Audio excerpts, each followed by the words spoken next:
നമസ്കാരം. കേരള PSC ഇനി നടത്താനിരിക്കുന്ന 10th level mains എക്സാമിന് വേണ്ടിയിട്ടുള്ള ക്ലാസ്സുകൾ, അതായത് previous year questions, model questions ഒക്കെ ചെയ്യുന്ന ഒരു സീരീസ് നമ്മൾ കഴിഞ്ഞ ദിവസം സ്റ്റാർട്ട് ചെയ്തിരുന്നു. അതിൻ്റെ ഒരു എപ്പിസോഡ് നമ്മൾ കംപ്ലീറ്റ് ചെയ്തതാണ്. 10 ചോദ്യങ്ങൾ വീതമുള്ള എപ്പിസോഡ് നമ്മൾ കംപ്ലീറ്റ് ചെയ്തതാണ്. അപ്പോൾ ഇനി നമ്മൾ അടുത്ത പുതിയ എപ്പിസോഡാണ് അത്. അതായത് 10th ലെവൽ മെയിൻസിന് നമുക്ക് ആവശ്യമായിട്ട് വരുന്ന ചോദ്യങ്ങൾ, ആ ലെവലിൽ നമുക്ക് പ്രതീക്ഷിക്കാവുന്ന പ്രീവിയസ് ഇയറിൽ ചോദിച്ചിട്ടുള്ള ചോദ്യങ്ങളൊക്കെ എടുത്തുകൊണ്ടൊരു എപ്പിസോഡ് നമ്മൾ വീണ്ടും ചെയ്യാണ്. ആ സീരീസ് കണ്ടിന്യൂ ചെയ്യാണ്. അപ്പോൾ അതിൻ്റെ പുതിയൊരു എപ്പിസോഡിലാണ് നമ്മൾ ഇന്ന് നിൽക്കുന്നത്. അപ്പോൾ ഇതിലും നമ്മൾ 10 ചോദ്യങ്ങൾ തന്നെയാണ് ചെയ്യുന്നത്. പ്രീവിയസ് ഇയറിൽ ചോദിച്ചിട്ടുള്ള 10 ചോദ്യങ്ങൾ തന്നെയാണ് ചെയ്യുന്നത്. അപ്പോൾ നമ്മൾ പുതിയ 10 കഴിഞ്ഞിട്ട് ഇനി 11ാമത്തെ ക്വസ്റ്റ്യൻ ആയിട്ടാണ് നമ്മൾ കംപ്ലീറ്റ് ചെയ്ത് പോകുന്നത്. അപ്പോൾ നിങ്ങൾക്ക് കുറച്ച് എപ്പിസോഡിൽ കഴിയുമ്പോൾ നിങ്ങൾക്ക് മനസ്സിലാവും ഇത്രയും ചോദ്യങ്ങൾ നിങ്ങൾ കംപ്ലീറ്റ് ചെയ്തു എന്നൊരു കോൺഫിഡൻസ് കൂടെ നിങ്ങൾക്ക് വരും.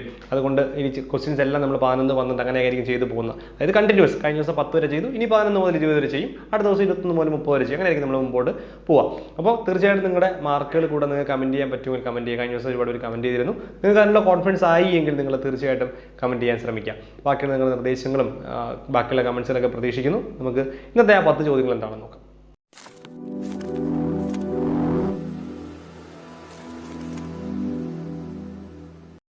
കഴിഞ്ഞ എപ്പിസോഡിൽ നമ്മൾ 10 ചോദ്യങ്ങൾ ചെയ്തിരുന്നു. 11ാമത്തെ ചോദ്യമാണ് നമ്മൾ ചെയ്യുന്നത്. അനു ഒരു വരിയിൽ മുൻപിൽ നിന്ന് 25ാമതും പുറകിൽ നിന്ന് 25ാമതുമായി നിൽക്കുന്നു എങ്കിൽ ആ വരിയിൽ ആകെ എത്ര പേർ? വരിയും നിരയുമായി ബന്ധപ്പെട്ട ചോദ്യമാണ്. സിമ്പിൾ കോൺസെപ്റ്റ് ആണ്. നമ്മൾ പഠിക്കുന്ന ഫസ്റ്റ് മെയിൻ ടോപ്പിക്, അതായത് ഫസ്റ്റ് വരുന്ന ഏറ്റവും ബേസിക് ആയിട്ടുള്ള വരുന്ന ടോപ്പിക്കാണ്. കാരണം നമ്മളൊരു വരിയിൽ ടോട്ടൽ ഉള്ളവരുടെ എണ്ണം കണ്ടുപിടിക്കാനുള്ള ഫോർമുല പഠിച്ചിട്ടുണ്ട്. എന്താണ്? ടോട്ടൽ ഈസ് ഈക്വൽ ടു മുന്നിൽ പ്ലസ് പിന്നിൽ -1. മുന്നിൽ പ്ലസ് പിന്നിൽ -1. അപ്പോൾ എന്താണ് മുന്നിൽ നിന്ന് എത്രാമത്? മുന്നിൽ എത്രാമതാ? 25ാമതാണ്. അപ്പോൾ 25 പ്ലസ് പിന്നിൽ നിന്നും 25ആണ്. 25 പ്ലസ് 25 -1 എന്ത് വരും? 25 25 50, 50 നിന്ന് കുറച്ചാൽ 49 എന്ന ആൻസർ കിട്ടും. അപ്പോൾ 49 പേരാണ് ആ വരിയിലാകെ ഉള്ളവരുടെ എണ്ണം എന്ന് പറയുന്നത്. അടുത്തത് കലണ്ടറുമായി ബന്ധപ്പെട്ട ചോദ്യമാണ്. 2021 ഓഗസ്റ്റ് 15 ഞായറായാൽ ക്രിസ്തുമസ് ഏത് ദിവസം? ആ വർഷം ക്രിസ്തുമസ് ഏത് ദിവസമായിരിക്കുന്നതാണ് ചോദ്യം. അതായത് സിമ്പിൾ ആയിട്ടുള്ള കോൺസെപ്റ്റ് നമുക്കൊന്ന് എഴുതി വയ്ക്കാം. എന്താണ്? 2021 ഓഗസ്റ്റ് 15 എന്ന് പറയുന്നത് ഏത് ദിവസമാണ്? അത് സൺഡേ ആണ്. ഇനി നമ്മളുടെ ചോദ്യം ക്രിസ്തുമസ് എന്നാണ് ചോദ്യം. ക്രിസ്തുമസ് എന്ന് പറഞ്ഞാൽ ഏതായിരിക്കും? ക്രിസ്മസ് നമുക്ക് ഡിസംബർ 25 ആണ്. നോക്കാം, നമുക്ക് ഓഗസ്റ്റ് സെപ്റ്റംബർ ഉണ്ട്. അപ്പോൾ ഇതിൻ്റെ ഇടയ്ക്കുള്ള മാസങ്ങൾ ഏതൊക്കെയാണ്? സെപ്റ്റംബർ ഉണ്ട്, ദെൻ ഒക്ടോബർ ഉണ്ട്, ദെൻ നവംബർ ഉണ്ട്, ദെൻ ലാസ്റ്റ് ആര് വരും? ഡിസംബർ വരും. ഡിസംബർ 25 വരും. ഇത് ഏത് ദിവസം എന്നാണ് നമ്മളുടെ ചോദ്യം. ശരിയല്ലേ? നോക്കാം നമുക്ക്. അപ്പോൾ ഇതിലൊക്കെ നമുക്ക് എത്ര ദിവസങ്ങളുണ്ട് നോക്കണം. അപ്പോൾ ഇതിൻ്റെ ഇടയ്ക്ക് ഇത്ര ദിവസം, ഓഗസ്റ്റ് കഴിഞ്ഞ് സെപ്റ്റംബർ, ഒക്ടോബർ, നവംബർ, പിന്നെ ഡിസംബർ വരുന്നത്. ഡിസംബർ 25 വരുന്നത് നോക്കാം നമുക്ക്. അപ്പോൾ ഇതിൽ ഒരുപാട് 2-3 രീതികളൊക്കെ നമുക്ക് കണ്ടുപിടിക്കാൻ പറ്റും. അപ്പോൾ നമുക്ക് ഇതിൻ്റെ ഏറ്റവും ബേസിക് ആയിട്ടുള്ള കാര്യം നമുക്ക് നോക്കാം. എങ്ങനെയാണ്? ഓഗസ്റ്റ് 15 മുതൽ ഓഗസ്റ്റ് മാസത്തിൽ ഇനി എത്ര ദിവസം ബാക്കിയുണ്ടെന്ന് നോക്കുക. നമ്മൾ എപ്പോഴും ശ്രദ്ധിക്കേണ്ട ആദ്യത്തെ കാര്യം, ഈ മാസങ്ങൾക്കിടയിൽ ഫെബ്രുവരി വരുന്നുണ്ടോ എന്ന് നോക്കുക.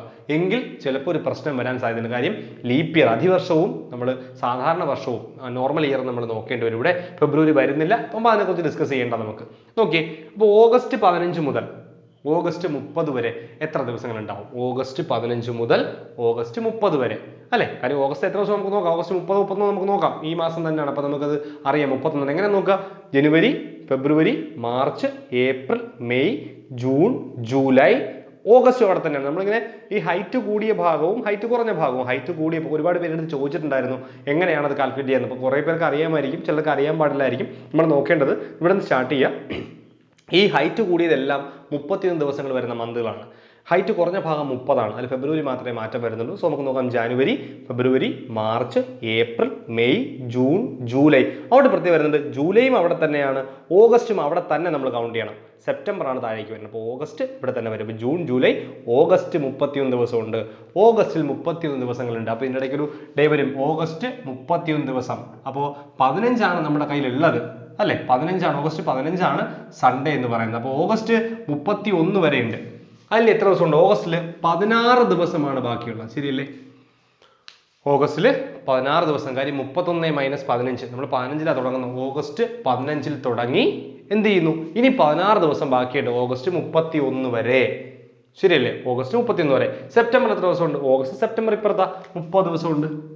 ഒക്ടോബർ 31 ദിവസമുണ്ട്. നവംബറിൽ വീണ്ടും 30 ദിവസമുണ്ട്. ഡിസംബറിൽ 25 ദിവസം. കാരണം ഡിസംബർ 25 വരെ ഉള്ളൂ. 25 ദിവസമുണ്ട്. അപ്പോൾ ഇത്രയും ദിവസങ്ങളാണ് ഇതിൻ്റെ ഇടയ്ക്കുള്ളത് ടോട്ടൽ നമുക്കുള്ളത്. അതായത് ഓഗസ്റ്റിൽ ഇനി 16 ദിവസം കൂടി 31 ആവാൻ, ദെൻ 30 സെപ്റ്റംബറിൽ, ഒക്ടോബറിൽ 31, നവംബറിൽ 30, ഡിസംബറിൽ 25. കാര്യം ഡിസംബർ 25 വരെ നമുക്ക്. അപ്പോൾ ഇതിൽ ടോട്ടൽ എല്ലാം ഒന്നുകിൽ ഈ ഒരു മെത്തേഡ് നോക്കുക, എല്ലാം കൂട്ടുക. എങ്ങനെയാണ്? 30 16 46 46 31 എന്ന് കൂട്ടാം. അല്ലെങ്കിൽ നമുക്ക് ഒരുപാട് തന്നെ കൂട്ടിപ്പോൾ 6 1 7 7 5 12 2 ബാലൻസ് 1 1 1 2 3 2 5 5 3 8 8 3 11 11 2 10 132 എന്ന് കിട്ടും. 132. ഈ 132നെ എന്ത് ചെയ്യുക? 7 കൊണ്ട് ഹരിക്കുക. എപ്പോഴും 7 ഉണ്ട്, കാരണം ഒരാഴ്ചയിൽ 7 ദിവസം അവൾ 7 കൊണ്ട് ഹരിക്കുക. എന്ത് വരും? 1 7 7 62, 8 7 56, ബാക്കി ബാലൻസ് 6 ആണ്. ബാലൻസ് 6 ആണെങ്കിൽ നമ്മൾ ചെയ്യേണ്ടത്, ഈ ദിവസം എന്തായിരുന്നു? 15 സൺഡേ ആയിരുന്നു, ഞായറാഴ്ചയായിരുന്നു. ഇവിടെയാ ഞായർ, സോറി ഇവിടെ ഞായറാണ്. ഇനി ആ ഞായറിനോടൊപ്പം 6 ദിവസം കൂടെ കൂട്ടിയാൽ മതി. എങ്ങനെ? തിങ്കൾ, ചൊവ്വ, ബുധൻ, വ്യാഴം, വെള്ളി, ശനി. 6 കൂട്ടുമ്പോൾ ശനിയാണ് വരുന്നത്. സോ ആൻസർ ഈസ് ശനി. എന്തായിരിക്കും? 2000 ഓഗസ്റ്റ് 15 ഞായറാണെങ്കിൽ ക്രിസ്തുമസ് എന്നായിരിക്കും? അത് ശനിയാഴ്ചയായിരിക്കും. ഈ കിട്ടിയ ശിഷ്ടം, ഇവിടെ കിട്ടിയ ശിഷ്ടത്തിനോടൊപ്പം എന്ത് കൂട്ടണം? നമ്മുടെ ഡേ എന്നാണോ? ഞായറാണെങ്കിൽ ഞായർ കൂട്ടും. ഞായറിനോടൊപ്പം 6 ദിവസം കൂടെ മുന്നോട്ട് എടുക്കുക. ഇതല്ലാതെ ഒരു വഴി കൂടെ ഉണ്ട്. കിട്ടിയ ആൻസറുകളെല്ലാം നമ്മൾ എന്ത് ചെയ്യുക? 7 കൊണ്ട് ഹരിക്കുക. 16 7 കൊണ്ട് ഹരിക്കുമ്പോൾ എത്ര വരിക? 2 7 14. ബാലൻസ് എത്രയുണ്ട്? ശിഷ്ടം 2 ഉണ്ട്. 30 ഹരിച്ചാലോ? 30 ഹരിച്ചാൽ 4 7 28, ബാക്കി 30ലേക്ക് 2 ശിഷ്ടം. 31 ഹരിച്ചാലോ? 3 ശിഷ്ടം. 4 28, 30 3. 30 ഹരിക്കുമ്പോഴോ വീണ്ടും 2 ശിഷ്ടം. 25 3 7 21, 4 ശിഷ്ടം. കണ്ടോ? ഇതെല്ലാം കൂട്ടുക. 2 2 4, 4 3 7, 7 2 9, 9 4 13. 13 കിട്ടിയത് 13. ആ 13നെ 7 കൊണ്ട് ഹരിക്കുക. 1 7 7, ബാലൻസ് എത്രയാ? 6. അവിടെയും ബാലൻസ് 6 തന്നെയാണ് വന്നത്. ഇവിടെ ആകുമ്പോൾ കുഞ്ഞു നമ്പറുകൾ വരും, ഇവിടെ ആകുമ്പോൾ വലിയ നമ്പർ വരും. എങ്ങനെ വേണം ചെയ്യാം? ഇപ്പോൾ ഈ ഞായറിനോടൊപ്പം 6 കൂട്ടിയാൽ മതി. അങ്ങനെ നമുക്ക് ഈ ചോദ്യം ചെയ്യാം. അപ്പം ഇങ്ങനെയാണ് ഈ തരത്തിലുള്ള ചോദ്യങ്ങളെ നമ്മൾ ചെയ്യുക. അതാണ് എന്താണ് കലണ്ടറുമായി ബന്ധപ്പെട്ട ചോദ്യം എന്ന് പറയുന്നത്. അപ്പോൾ നമുക്ക് അടുത്തത് നോക്കാം. എന്താണ്? അമ്മുവിൻ്റെ വയസ്സ് 10ന്റെ ഗുണിതമാണ്. അമ്മുവിൻ്റെ വയസ്സ് എന്ന് പറയുന്നത് 10ന്റെ ഗുണിതമാണ് എന്ന് പറയുന്നുണ്ട്. കഴിഞ്ഞ വർഷം അവളുടെ വയസ്സ് 13ന്റെ ഗുണിതമായിരുന്നു എങ്കിൽ അമ്മുവിൻ്റെ വയസ്സ് എന്ത്? അമ്മുവിൻ്റെ വയസ്സ് 10ന്റെ ഗുണിതമാണെന്ന് പറയുമ്പോഴേ നമുക്ക് ഇത് രണ്ടിനെയും നമുക്ക് അവോയ്ഡ് ചെയ്യാം. കാര്യം ഇത് രണ്ടും എന്തല്ല? 10ന്റെ ഗുണിതം അല്ല. 10ന്റെ ഗുണിതം അല്ല. ഈ പറഞ്ഞ ഒരു സാധനങ്ങളും 10ന്റെ ഗുണിതം അല്ല. ഇനി എന്താ പറയുന്നത്? കഴിഞ്ഞ വർഷം, അതായത് ഒരു വർഷം മുൻപ് അല്ലെ? അപ്പൊ നമുക്ക് ഈ 2 കേസ് മാസം ഓപ്ഷൻ മാത്രം എടുത്താൽ, ഈ 2 ഓപ്ഷൻ മാത്രം എടുത്താൽ മതി.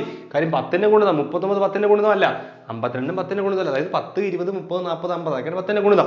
ഇതിന് നമുക്ക് ആദ്യം അവോയ്ഡ് ചെയ്യാം. ഈ 2 സാധനങ്ങൾ എടുക്കാം. അപ്പൊ 30 40 ഏതോ ഒന്നാണ് ആൻസർ. എന്ത് ചെയ്യാം? കഴിഞ്ഞ വർഷത്തിനെ കുറിച്ച് പറയുന്നത്. കഴിഞ്ഞ വർഷം എന്ന് പറയുമ്പോഴേ നമുക്ക് ഇത് എത്രയാവും? ഇത് 29 ആവും. ശരിയല്ലേ? കാര്യം ഒരു വയസ്സ് കുറയില്ലേ? ഇത് എത്രയാവും? ഇത് 39 ആവും. ശരിയല്ലേ? കഴിഞ്ഞ വർഷം അവളുടെ വയസ്സ് 13ന്റെ ഗുണിതമായിരുന്നു. നോക്കാം, 29 39 ഏതാ 13ന്റെ ഗുണിതം? ഇത് 13ന്റെ ഗുണിതം അല്ല, പക്ഷെ 39 13ന്റെ ഗുണിതമാണ്. 3 ഗുണം 13 ആണ് 39.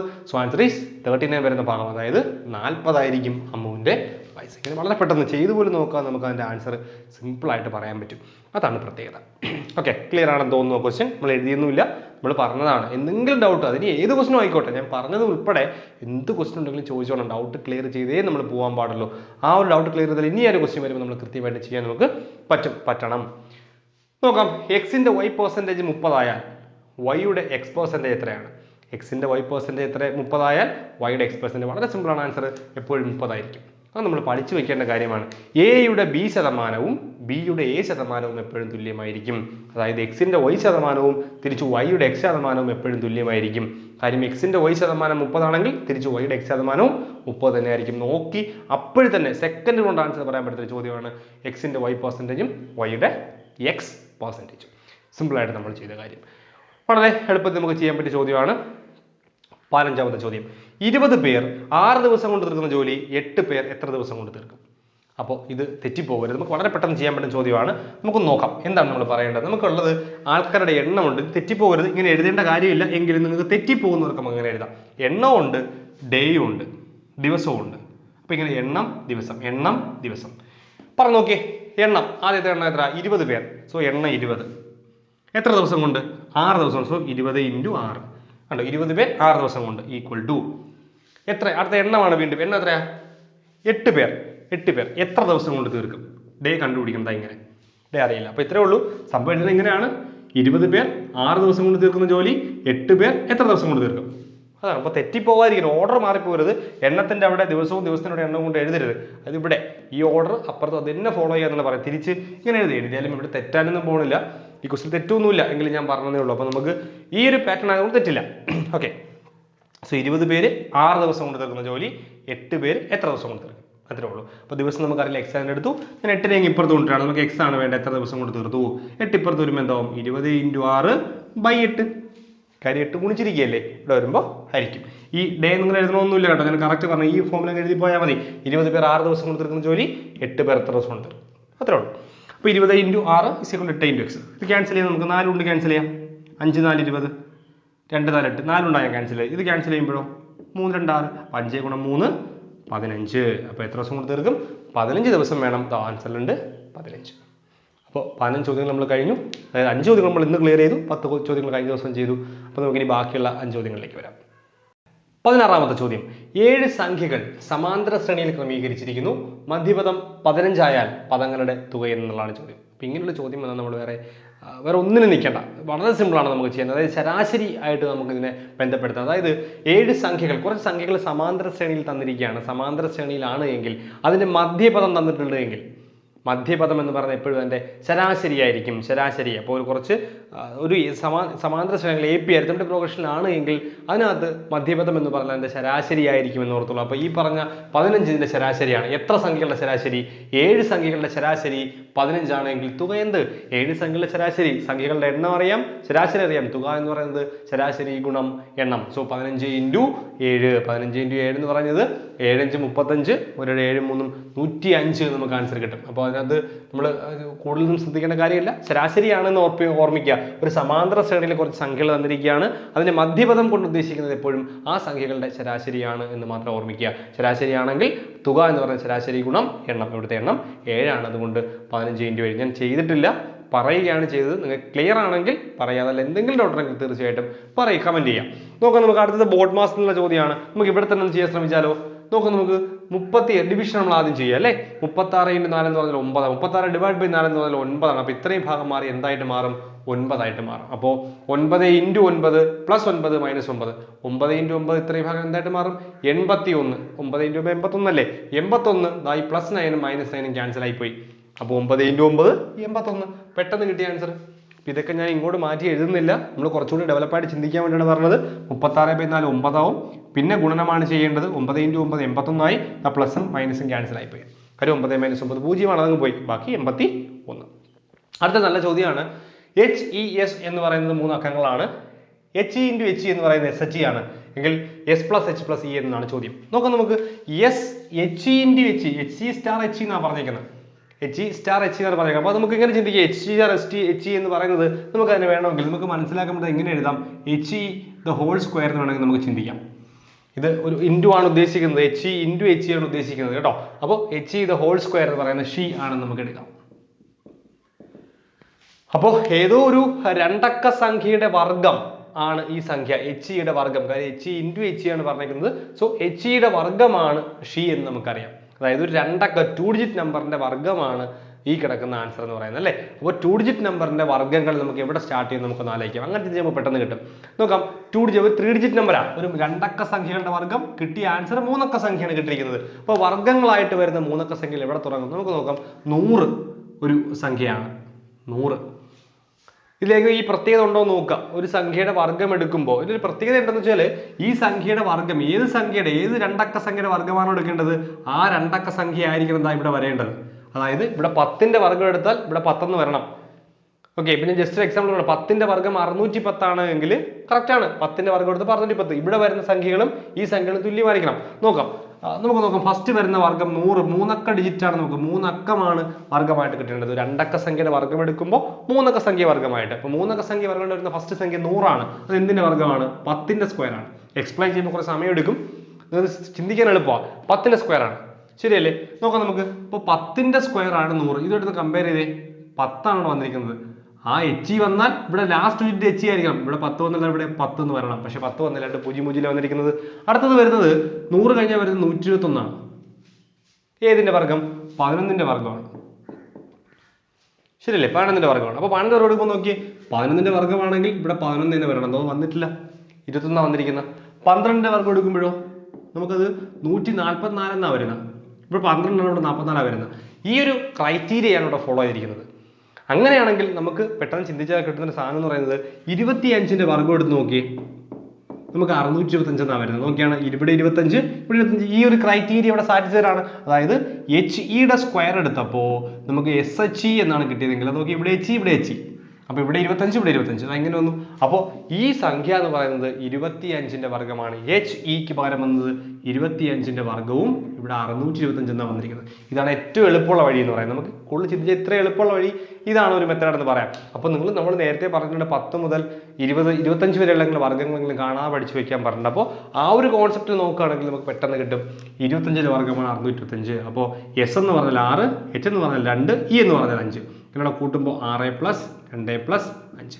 6 2 8, 8 5 13. കാര്യം S + H + E ആണ് ചോദ്യം.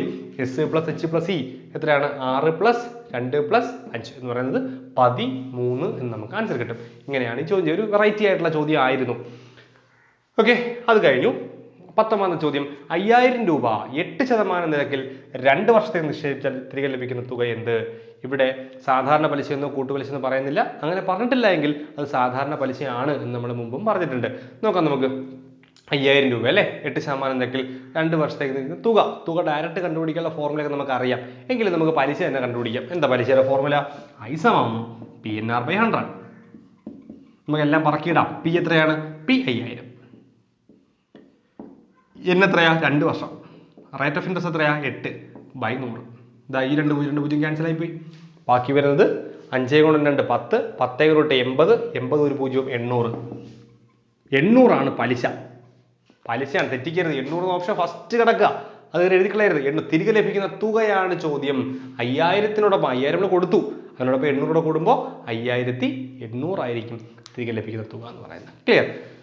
20ാമത്തെ ചോദ്യം, പാർക്കിംഗ് ഏരിയയിൽ നിന്ന് 2 കാറുകൾ ഒരേ സമയം പുറപ്പെടുന്നു. ഒന്ന് 6 കിലോമീറ്റർ വടക്കോട്ടും ഒന്ന് 8 കിലോമീറ്റർ പടിഞ്ഞാറോട്ടും സഞ്ചരിക്കുന്നു. കാറുകൾ തമ്മിലുള്ള ഇപ്പോഴത്തെ അകലം എന്ത് എന്നുള്ളതാണ് ചോദ്യം. നമുക്ക് ആദ്യം അതിന്റെ എന്താണ് ദിശ നമുക്കറിയാം. ഇതാണ് ദിശ അല്ലേ നമ്മുടെ. ഇത് കിഴക്ക്, ഇത് പടിഞ്ഞാറ്, ഇത് വടക്ക്, ഇത് തെക്ക്. ഇതാണ് നമ്മുടെ പാർക്കിംഗ് ഏരിയ. എടുക്കാം. നമ്മുടെ പാർക്കിംഗ് ഏരിയ ഇതാണ്. ഒരു കാർ എങ്ങോട്ടാണ് പോകുന്നത്? ഒരു കാർ 6 കിലോമീറ്റർ വടക്കോട്ട് പോകുക. 6 കിലോമീറ്റർ വടക്കോട്ട് ഒരു കാർ പോയി. ഇത് 6 കിലോമീറ്റർ. ഒരു കാർ എങ്ങോട്ടാണ് പോയത്? ഒരു കാർ 8 കിലോമീറ്റർ പടിഞ്ഞാറോട്ട് പോയി. നമുക്ക് ഇങ്ങോട്ട് മാറ്റി വരയ്ക്കാം. ഒരു കാർ വടക്കോട്ട് പോയി, 6 കിലോമീറ്റർ വടക്കോട്ട് പോയി. അടുത്തത് പടിഞ്ഞാറോട്ട് ഇങ്ങോട്ടാണ് പോകുന്നത്. ഇതാണ് പാർക്കിംഗ് ഏരിയ എന്ന് വിചാരിക്കും. ഇവിടുന്ന് 6 കിലോമീറ്റർ വടക്കോട്ട് പോയി. ഒരു കാർ അവിടെ നിന്ന് ഇങ്ങോട്ട് 8 കിലോമീറ്റർ ഇങ്ങോട്ട് പോയി. ഇപ്പൊ കാറുകൾ തമ്മിലുള്ള അകലം, ഒരു കാർ ഇവിടെ നിൽക്കുന്നു, ഒരു കാർ ഇവിടെ നിൽക്കുന്നു. ഈ അകലമാണ് ചോദ്യം. അപ്പോൾ ഇത് എപ്പോഴും 90 ഡിഗ്രി ആയിരിക്കും. ആ ലെവലിലല്ലേ നമ്മൾ പോകുന്നത്. കറക്റ്റ് 90 ഡിഗ്രി എങ്ങനെയല്ലേ പോയിരിക്കുന്നത്? അപ്പോൾ ഇത് 6 8 ആണ്. ഈ അകലമാണ് ചോദ്യം. ഇതെന്താണ്? ഒരു മട്ടത്രികോണമാണ്. മട്ടത്രികോണത്തിനകത്ത് നമുക്ക് പൈതഗോറസ് സിദ്ധാന്തം പറഞ്ഞൂടെ? അപ്പോൾ ഇത് കർണമല്ലേ? ഇത് കർണമാണ് കണ്ടുപിടിക്കേണ്ടത്. ഇത് പാദം, ഇത് ലംബം. എന്താ ചെയ്യുക? കർണം സ്ക്വയർ സമം പാദം സ്ക്വയർ പ്ലസ് ലംബം സ്ക്വയർ. പാദം എത്രയാ? 8. ഇപ്പൊ 8ന്റെ സ്ക്വയർ 64 പ്ലസ് ലംബം 6ന്റെ സ്ക്വയർ 36. 64 36 100 എന്ന് കിട്ടും. കർണം സ്ക്വയർ സമം 100. കർണമാണ് നമുക്ക് വേണ്ടത്. സോ കർണം സമം √100. കാര്യം സ്ക്വയർ അപ്പുറത്ത് പോയി. എത്രയായി? 10. അപ്പൊ എത്ര കിലോമീറ്റർ അകലെയായിരിക്കും? 10 കിലോമീറ്റർ അകലെയായിരിക്കും ആ കാറുകൾ എന്ന് പറയുന്നത്. അപ്പോൾ എളുപ്പമുള്ള ചോദ്യമായിരുന്നു. ചിലപ്പോൾ ഈ ഒരു ചോദ്യം കുറച്ച് കൺഫ്യൂസിംഗ് ആയിട്ട് നിങ്ങൾക്ക് ഫീൽ ചെയ്യുന്ന ഒരു ചോദ്യമായിരിക്കാം. അപ്പോൾ അത് നോക്കുക. അപ്പോൾ ഇന്നത്തെ 10 ചോദ്യങ്ങളിൽ നിങ്ങൾക്ക് എത്ര മാർക്ക് കിട്ടി എന്ന് കൂടെ കമൻറ്റ് ചെയ്യുക. കുറച്ച് പേരൊക്കെ താഴെ നമ്മൾ കഴിഞ്ഞ ദിവസത്തെ വീഡിയോയിലും കമൻറ്റ് ചെയ്തിട്ടുണ്ട്. അപ്പോൾ അതിനകത്ത് മാർക്ക് കുറഞ്ഞാലും നിങ്ങൾ അത് കണ്ട് ടെൻഷൻ അടിക്കുകയൊന്നും വേണ്ട. ഇനി പതിയെ ചെയ്ത് വരുമ്പോൾ ഓരോ സീരീസ് കഴിയുമ്പോഴും മാർക്ക് കൂടുന്നുണ്ടോ എന്ന് മാത്രം ചെക്ക് ചെയ്യുക. നമ്മൾ പ്രിലിമിനറിക്ക് വേണ്ടി 10 ക്വസ്റ്റ്യൻസ് പെർ ഡേ ചെയ്തപ്പോൾ ഇങ്ങനെ തന്നെ ആയിരുന്നു. ആദ്യമൊക്കെ നമുക്ക് ബുദ്ധിമുട്ടായിട്ട് ഫീൽ ചെയ്തു. പിന്നീട് നമ്മളൊക്കെ ഓവർകം ചെയ്ത് വന്നിട്ടുണ്ട്. കാര്യം ഒരേ മോഡലിൽ വരുന്ന റിപ്പീറ്റഡ് ക്വസ്റ്റ്യൻ ഒക്കെ ഇനി വരും. അപ്പോൾ നമ്മൾ ഓവർകം ചെയ്ത് വരും, നല്ല മാർക്കിലേക്ക് എത്തുകയും ചെയ്യും. അപ്പോൾ തീർച്ചയായിട്ടും നിങ്ങളുടെ നിർദ്ദേശങ്ങളൊക്കെ നിങ്ങൾ പറയുക, എന്താണ് വേണ്ടതൊക്കെ നിങ്ങൾ പറയുക. മാക്സിമം പറ്റുന്ന എല്ലാം നമ്മൾ ചെയ്യുന്നുണ്ട്. നിങ്ങൾ പറയുന്നത് ചെയ്യാൻ പറ്റുന്നതൊക്കെ നമ്മൾ ചെയ്യുകയും ചെയ്യും. അപ്പോൾ മറ്റ് ഒരു വീഡിയോ ആയിട്ട് വീണ്ടും അടുത്ത ക്ലാസ്സിൽ കാണാം.